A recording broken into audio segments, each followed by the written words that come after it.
How to log into GitHub account. Hi guys, welcome to our channel. Let's begin. In this video, I will guide you on how you can log into GitHub account. For this, you want to open any web browser. Then head over to github.com. Once you land on this web page, click on the sign in option at the top of your screen.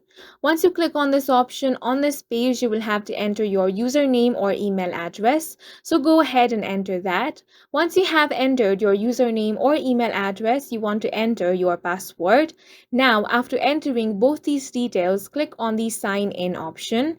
If the details you've entered are correct, you will be successfully signed into your account. In case you have forgotten your password, click on the forgot password option. Then you want to enter your email address.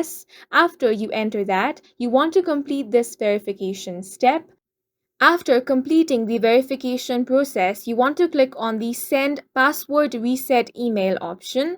Once you click on this, a link will be sent to your email address. Simply click on this link in order to reset your password. Then enter the new password and click on the Login option. And that's it for this video. If you found it helpful, please make sure to hit the like button and subscribe for more videos like this.